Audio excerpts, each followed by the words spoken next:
Hello, it's Fred and Sheila McCoy, Hatfield McCoy Museum, fredmccoy.com. Sheila's behind the camera. Hi guys, hope you're having a great day. Guys, I don't usually say it lately. Before we started that segment way back, keeping it real. Lately, for the last 15, 20, 30 videos, it's nothing but keeping it real. I don't even say it anymore.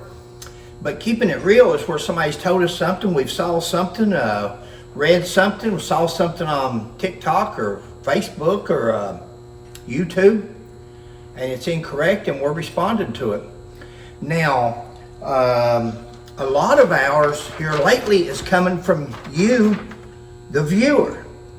We have got a lot of people that sees things on other places that either we're not on or don't get to, and they send it to us via text messages, emails, messenger, different things. So when we get this stuff, we respond to it, but that fits right in with keeping it real, because that's what they're sending it to us for. Just want to go receive this, and the person said, "Did you all see this? How crazy does it get?" and so forth. So a lot of people, or at least our viewers, are onto it now. They're onto things and they're watching. And you know, we had a video out. It should be out by now. It's not out as of the making of this, but it'll be out in the next couple of days. We were doing a video about a guy that had contacted while we were fishing, had texted us, asking why we were so rough on devil ants and so forth. And guys, it's about correcting history. It's about correcting history. For years and years and years, the same stories have been told. And they're only getting, as everybody knows, put 5 people in a circle and tell one of them something and whisper and see what it's like. And that's what's happened with devil ants. He has just turned into a superhero, and he's a nothing but. And that's why we're trying to emphasize, or the things that we get. And here's you a good example. And let me just go over what we got today. She just printed this off, and it's just one page. It's got a thing at the top where it came from, but I'm not going to do that no more than we do anything else that we're not sure of, because we're not sure if somebody just sent us that to get our view on it or whatever. But let's go over the what it says here. It's talking about Devil Anse's family, and Devil Anse was fearless. Yeah, he was fearless when he had 20 or 30 of his men around. They were armed, and he had guns, and Devil Anse never went without a gun. Anybody that's ever seen any of the pictures, they may be one picture without a gun, and if he's got that, he's got a pistol in his pocket. Even when he was baptized, look at his pants. When he come out of the water from being baptized in 1911, I think it was. Look at his pants, how they're sagging to one side. That's that pistol that he's got in his pocket that's weighing his pants down. We done a video on it. We've got hundreds of videos out now, so you just have to go back and watch some of them so we don't repeat. But Devil Anse was never without a gun. Contrary, you never seen Randall McCoy with a gun. But yet, through the years, sure has got turned around. A man of Southern sympathies, Anse joined the Logan Wildcats, a Confederate regiment during the Civil War, and was commissioned a captain before his discharge. Now, before we started this video, Sheila and I went through and she took pictures of boards that we've got. In fact, a lot of them we've already done videos on. But she's going to show you, or at the back of this story, there will be a board, and if you'll take your time and close in on it and read it, you'll see that that's the Logan Wildcats, the official Logan Wildcats. Devil Anse was not a member of the official, what was known as the Logan Wildcats. Devil Anse formed a group of his own and called them the Logan Wildcats, trying to let people think. And that's what I'm telling you. It's all imaginary. It's all a narcissist. And he made this stuff up, and he was good at it. And when there is a regular group named that, it's so easy to blend in through the years, and people think that. It's not what it was. He was not a member of the regular Logan Wildcats, what was known as the Logan Wildcats. She'll also show you another picture at the back of his rank, which was private before he deserted. You know, we've said in other videos, he was barely there long enough to get a uniform. If he even had a uniform. It's unbelievable that the proof that Sheila and I show, but the myths that people can write, and people would rather believe the myth, and that's fine. I mean, again, for the ones that do want to believe the truth, that wants the truth, we've got it for you. He was not a member of the Logan Wildcats, the original, the legit Logan Wildcats. He formed his own group, called them the Logan Wildcats, the Tug Valley. They were named Tug Valley Desperados, Tug Valley something, you know, they had all kinds of names. He was a bushwhacker. He was no different than Jesse James or Cole Younger or none of that bunch. After the Civil War, he went to stealing and making it any way he could. I'm not condemning, guys, what Devil Anse done. It was wrong, but I'm not down on that as bad as I am the people that's tried to make him out to be a hero over the years. He was not a hero. He was a villain. And so anyway, she's going to show you at the back, I'll put it the at the board end. over here with the legitimate Logan Wildcats and how we've done a story on it. She'll show you his Civil War record where he was nothing more than a private. Says here he was commissioned a captain. And we know that's wrong. Up on his captain before his discharge. Devil Anse was not discharged. Devil Anse deserted. In fact, Sheila, if you would take a picture of his desertion over there, so it'll all be in this video too. I know a lot of our videos shows the same things, but that's the reason why. In case you don't see the first video we made, or the third, or the 20th, then it will be in this one. It takes her a second to go get it, where we've got everything so handy on the walls. So he was a deserter. By 1878, he had acquired some 7,000 acres, which he farmed. By 1878, this person says that Devil Anse had acquired 7,000 acres.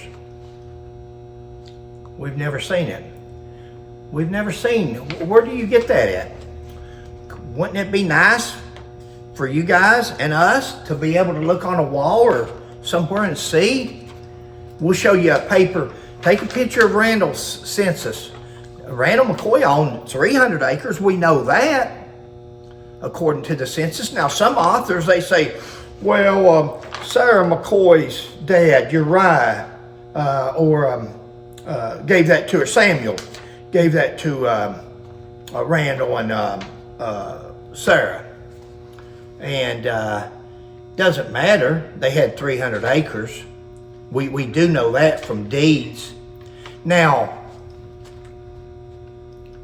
where's the proof on that? These people that says that her dad gave her the land, where's the proof?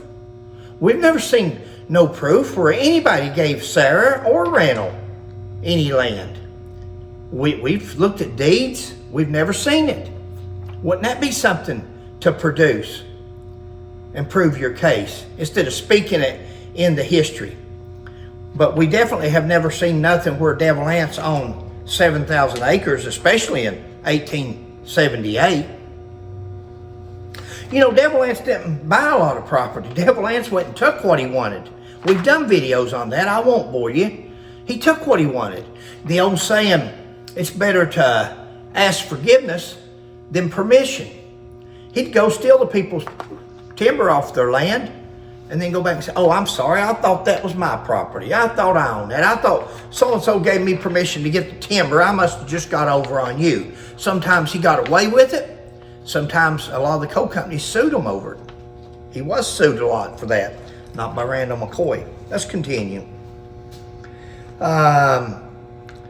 Devil Anse was a good character and funny and all this and that, and fearless.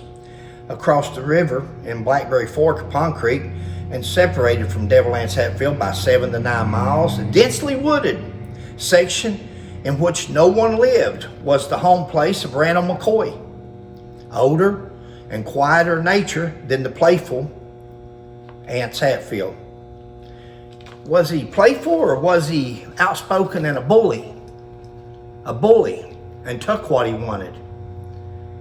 You know, they say Devil Anse was outspoken, was playful. No. And Randall McCoy, you can't relate to Randall McCoy's later years. Randall McCoy was 14 years, I believe, older than Devil Anse Hatfield. So 14 years, man's got some maturity to him, and he may not joke and carry on. But when Randall McCoy got quiet was when his children started being killed, and he couldn't get nothing done. Up to that point, Randall was as normal as anybody else, I imagine. Densely wooded section which nobody lived. Really?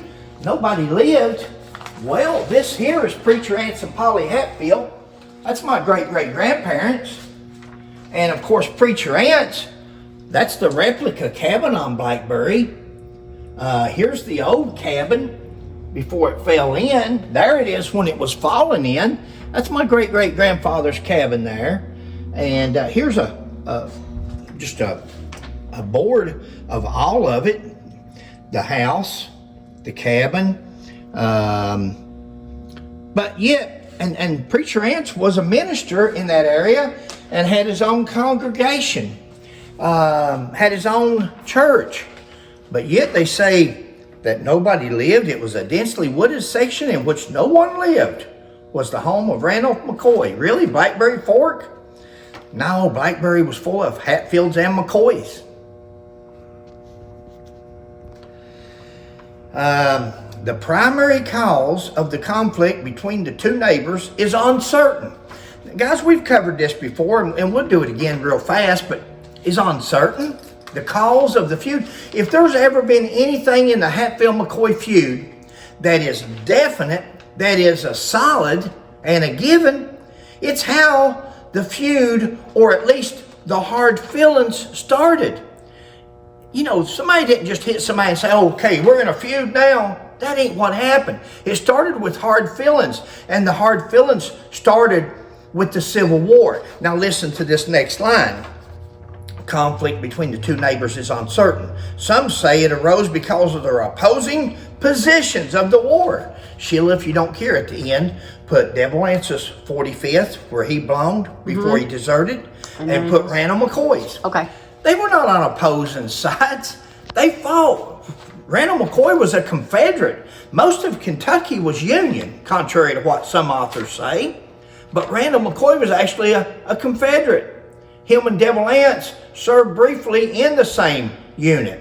What caused the hard feelings is when Devil Anse Hatfield, big badass, 5'6" Devil Anse Hatfield, up and deserted and took a bunch of men and family members with them and left the rest of them short-handed, and they were overrun. They were either killed or taken prisoner of war. That would tend to cause hard feelings. But you know, you can always tell who writes these because it says the neighbors, it's uncertain. Uncertain what caused the feud.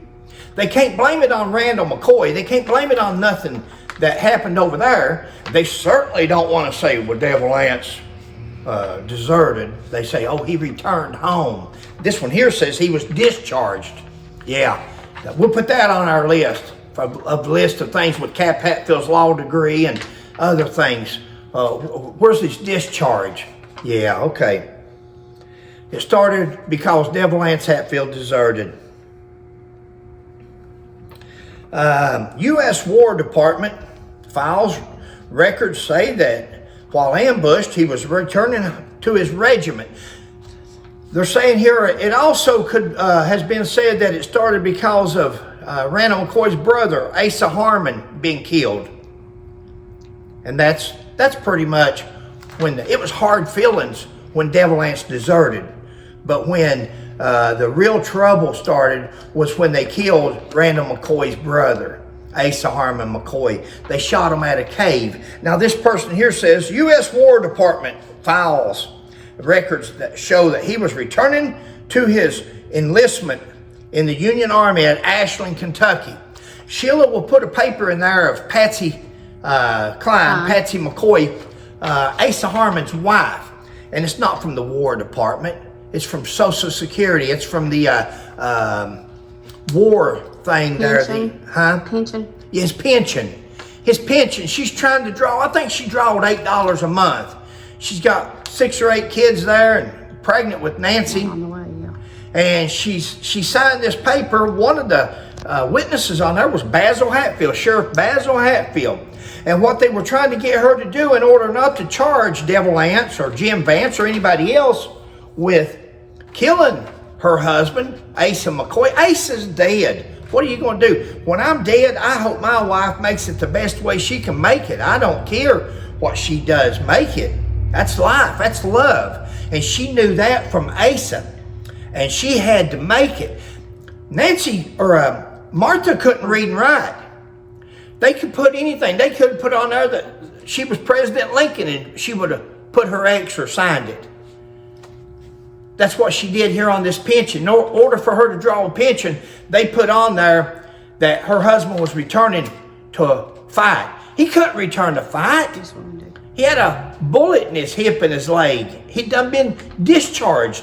December of 64, he was discharged. A month later, January the 6th of 65, he was killed. He was murdered.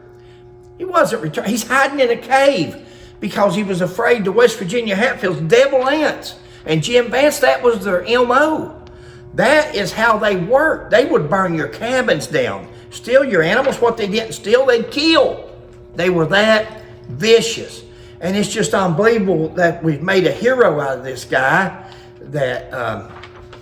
So anyway, Sheila will put that pension paper at the end. Okay.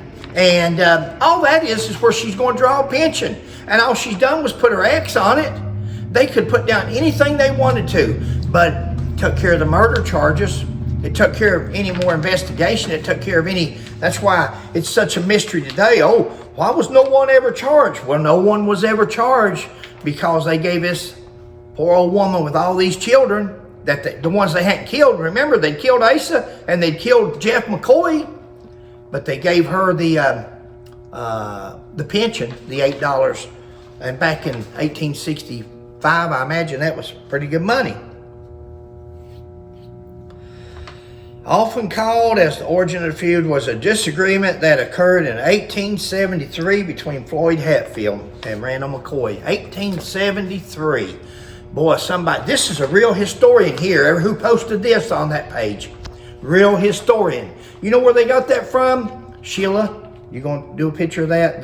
Yes. The sign. She'll do a picture of the hog sign, the historical marker. The great historical markers of Kentucky. Say what you want, put what you want, they'll print it up and put it on a historical marker, true or not. And that's why I get so disgusted. Just like the ones, I won't get into them. Is that it there? I think so. You can take a picture of it right there too, just put it up on it, but you're going to put one at the end. Yeah. That says 1873. That's not 73, it was 1878. 1878 is the famous pig trial. Not 1873. It's a misprint, mistake, or like putting Devil Anse on Blackberry Creek on a monument. They didn't know what they were doing. You know, I commented on that yesterday, or on that video. It hadn't been posted yet, but I commented, why do they have Devil Anse on Blackberry Creek on a monument celebrating a murderer? And that's why this gentleman that was asking a question of me, that's why we are like we are. We're trying to correct things like that from happening anymore.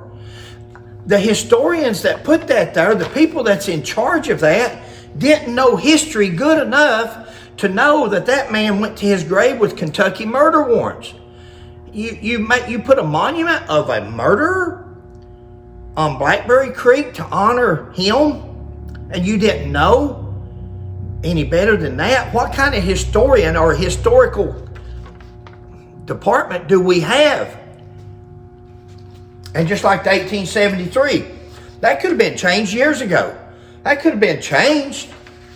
Anything. Put another plaque beside of it. Wrong date. People keeps taking pictures. People keep thinking. Maybe to some people it's no big deal.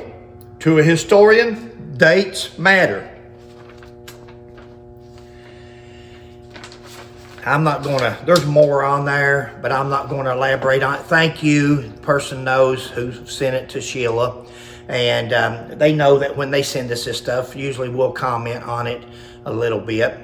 And I know I've got off on different stories here. Sorry about that. It's all good. But I try to clarify things because Sheila and I is not always going to be here.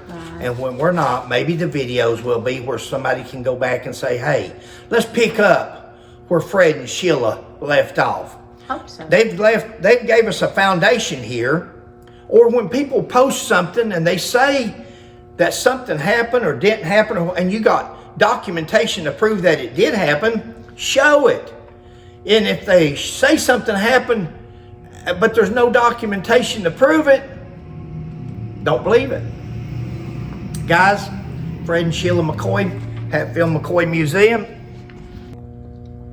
Hi guys, hope you're having a great day. Please like, subscribe, and share, and we'll catch you on the next one. Bye.